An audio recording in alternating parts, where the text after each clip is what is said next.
अस्सलाम वालेकुम रहमतुल्लाहि व बरकातुहू। मेरी यूट्यूब फ्रेंड्स एंड फैमिली, कैसे हैं आप सब? उम्मीद करती हूँ आप सब लोग खैर खैरियत से होंगे, ईमान और तकवा की बेहतरीन हालतों में होंगे। अल्लाह ताला से दुआ है, अल्लाह ताला हमारे वक्त में, हमारी सलाहियतों में, हमारी ज़िंदगियों में बरकत पैदा कर दे और हमें ईमान और तकवा की बेहतरीन ज़िंदगी गुजारने की तौफीक अता फरमाए। इसी के साथ आज हम अपनी रेसिपी की तरफ चलेंगे जी। आज मैं बना रही थी रेड वेलवेट कप केक्स, तो मैंने सोचा उसकी रेसिपी आपसे भी शेयर की जाए, क्योंकि बच्चों को तो कप केक्स बहुत पसंद होते हैं, मेरे अपने बच्चों को बहुत पसंद है। तो मैं इनके ऊपर फ्रॉस्टिंग वैसे नहीं करूँगी, क्योंकि ये मैंने बच्चों को लंच बॉक्स में देने, फिर अगर क्रीम की फ्रॉस्टिंग करें तो वो लंच बॉक्स में ख़राब हो जाते हैं। और आज मैं आपको without egg beater, hand beater के साथ सिखाऊंगी और एक अंडे के साथ सिखाऊंगी। आपने कभी इमेजिन किया कि अंडे के साथ कप केक्स इतने ज़्यादा बन सके? तो चलें, अब हम इमेजिन ना करें, अब करके दिखाएं अपने घर वालों को।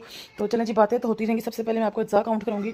1/8 कप मैंने लिया है कोको पाउडर, 1.5 कप मैंने लिया है मैदा। सबसे मेन बात कि इनको छानना है और ज़रूर छानना है, छाने बगैर कभी भी बेकिंग नहीं करते। 1/4 चाय का चम्मच है ना, 1/4 चाय का चम्मच मैंने नमक लिया इसमें। 1 चाय का चम्मच मैंने इसमें लिया है बेकिंग सोडा, बेकिंग पाउडर नहीं, बेकिंग सोडा।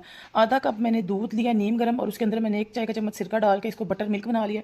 आप देखें ये फूटा हुआ, यानी कि ये बटर मिल्क अब रेडी हो चुका है। इसे मैंने पहले ही रेडी कर लिया था, क्योंकि मुझे पता है साथ ही रेसिपी बनानी है, तो फिर इसको लिए रुकना पड़ता है। 1 कप जो है ना मैंने इसमें पिसी हुई चीनी ली है, 1 अदद अंडा लिया है और आधा कप मैंने इसमें ऑयल लिया है।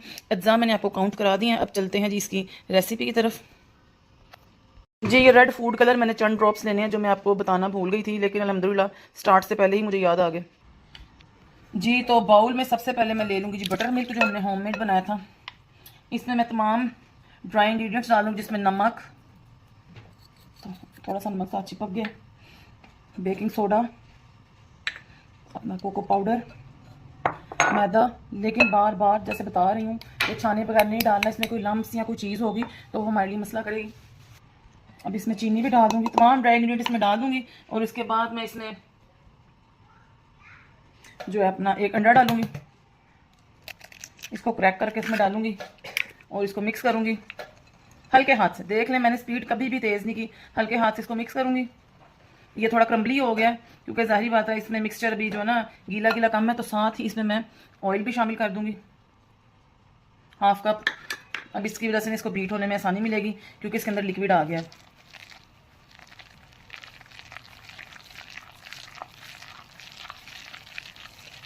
अच्छे से इसको मिक्स करूंगी।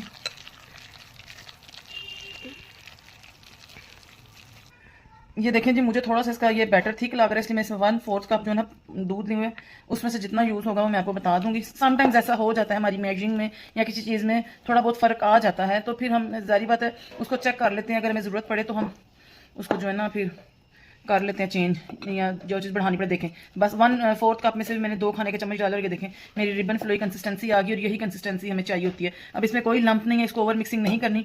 इसमें मैं डालूंगी रेड फूड कलर। आज इस कलर को क्या हो गया है, ये तो निकल ही नहीं रहा।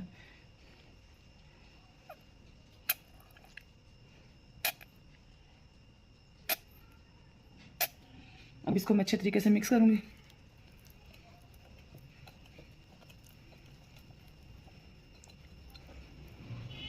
चलें जी, अब मैंने मोल्ड में लाइनर लगा के रखे हुए, मैंने मोल्ड में शिफ्ट करूंगी। ये देखें जिसका कितना खूबसूरत सा रेड कलर आया, और मैंने लाइनर साथ ही रेडी रखे हुए हैं। ओवन को मैंने प्री हीट किया है, क्योंकि कभी भी केक का या कप केक का बैटर रेडी हो जाए ना, उसमें बेकिंग सोडा डाल जाए तो उसको छोड़ते नहीं है, फ़ौरन ही आपने उसको जो है ना अपने मोल्ड में, या अगर केक है तो उसके मोल्ड में डाल के, या कप केक है तो उसके लाइनर्स में डाल के आपने इसको बेक करना होता है। कि देखें मैंने आपके सामने एक स्कूपर ले रही हूँ और डाल रही हूँ, मैंने इसको 1/3 तक जो है फिल करना है, इससे ज़्यादा नहीं डालना, वरना ये इसको फूलने की जगह नहीं मिलेगी ये, और आपकी मेहनत सारी ख़राब हो जाएगी। ऐसे मैं इसको साथ साथ फिल करती जाऊँगी।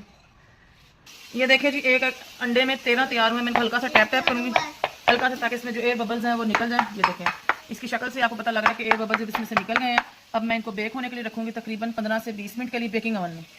देखिए जी, अल्हम्दुलिल्लाह मेरे कप केक्स जो है रेडी हो गए हैं। ये मैंने चेक किया इनको, ये देखें सॉफ्ट स्पॉन्जी ज़बरदस्त, और एक अंडे में 15 रेड वेलवेट कप केक कोई भी नहीं आपको सिखाएगा। 15 कप केक ये ज़बरदस्त से बने। अगर ये 1 बाइट होते तो ये 30 से 32 भी बन सकते थे। दूसरा जो है मेरा ट्रे अभी वो बेक हो रहा है, क्योंकि इसमें 3 ही थे तो ये जल्दी बेक हो गए। मैंने आपको इसकी लुक दिखा दिया। अभी सारे जब बेक हो जाएंगे तो मैं इसकी फाइनल लुक आपको जो है ना दिखाऊंगी। इन्हें आप तकरीबन 10 से 15 मिनट ठंडा करें, इन्हें कवर करके रख दें, इनके ऊपर कोई भी कपड़ा डाल के। फ़ौरन कभी भी इनका लाइनर नहीं उतारते, वरना ये इतने सॉफ्ट होते हैं और गर्म होते हैं कि इनके टूटने का डर होता है, इसलिए इनको 15-20 मिनट का रेस्ट देते हैं। तो मैं भी अपने दूसरे बैच के निकलने का इंतजार करूँगी, इन्हें 15-20 मिनट रेस्ट करूँगी और फिर आपको इन्हें डिश आउट करके इनकी फाइनल लुक दिखाऊंगी। और हमेशा बेकिंग में आपने याद रखना है, आपके अवन का टेम्परेचर, आपकी मेजरिंग, आपका छानना, मतलब ड्राई इंग्रीडियंट्स को, हर चीज़ बहुत बहुत इंपॉर्टेंट जो ना रोल अदा करती है। किसी जगह पर भी आपने थोड़ी सी कोताही या सुस्ती कर दी तो आपकी सारी की सारी मेहनत ज़ाया जाएगी। इसलिए बस रेसिपी तो हर कोई बताता है और हर कोई फॉलो भी करता है, लेकिन ये हम पे भी डिपेंड करता है कि हम हर चीज़ को फॉलो करें, एज इट इज़ फॉलो करें और हर हर पॉइंट को हम नोट करें और उसी तरह उसको फॉलो करें जिस तरह बताया गया है, ताकि हमारी चीज़ फर्स्ट टाइम अच्छी बने। यकीन करें अगर आप हर चीज़ को उसी तरह फॉलो करते हैं तो आपकी पहली ट्राई भी जो है ना बहुत ज़बरदस्त रहती है। और बातें तो होती रहेंगी। चलिए मैं अपने नेक्स्ट बैच को देखूंगी और फिर आपको इसे जो है ना डैश आउट करके दिखाऊंगी। जी तो अल्हम्दुलिल्लाह ये देखें जी, मेरे 15 कप केक्स रेडी हैं। इनको मैंने 3 लेयर्स में पूरा किया है। ये कोई एक आध जो ख़राब हो गया ना थोड़ा सा, वो इसलिए कि मैंने एक ही शेल्फ में इनको रख दिया था, 2 शेल्फ में नहीं रखा, तो थोड़ा टकराने की वजह से इसकी कॉर्नर थोड़ी सी ख़राब होगी। बाकी इनमें कोई नुक्स नहीं है। उम्मीद करती हूँ आपको मेरी रेसिपी पसंद आई होगी। अगर आपको पसंद आई इसको लाइक करें, शेयर करें और सब्सक्राइब करें। एक्चुअली थोड़ा सा डार्क रेड कलर इसलिए नहीं आ सका कि मेरा फ्रिज में पड़ा हुआ था रेड फूड कलर, इसकी वजह से वो जम गया। गर्मियों में मैं अपने ये केक के जो एसेसरीज हैं ना, जैसे स्प्रिंकल्स हो गए, बेकिंग सोडा, बेकिंग पाउडर हो गया, इन्हें गर्मियों में फ्रिज में रखती हूँ। ये आप लोग भी याद रखें, वरना वो ख़राब हो जाता है, उसका रिजल्ट सही नहीं आ पाता। तो अब चूँकि मौसम चेंज हो गया है तो उसकी वजह से वो जम गया था। आप रेसिपी में भी देखे थे, मुझे निकालने में मुश्किल हो रही थी, तो इसका कलर थोड़ा सा ब्राउनिश टोन की तरफ चला गया, लेकिन ये है रेड वेलवेट ही है और इंशाल्लाह आपके रेड ही बनेंगे अगर आपका कलर जो है ना वो जमा हुआ नहीं होगा। तो अभी मैंने उसको बाहर निकाल के रख दिया, नेक्स्ट टाइम इंशाल्लाह वो बनेंगे बिल्कुल रेड। मैंने रेड वेलवेट केक बनाया था, बिल्कुल ठीक बना था, उस टाइम गर्मी थी तो कलर जो था ना बिल्कुल ठीक था। और उम्मीद करती हूँ आपको मेरी रेसिपी पसंद आई होगी। अगर पसंद आई है तो लाइक करें, शेयर करें, सब्सक्राइब करें, फॉलो करें, बेल आइकन को प्रेस करें ताकि हर आने वाली वीडियो की नोटिफिकेशन आपको मिल सके।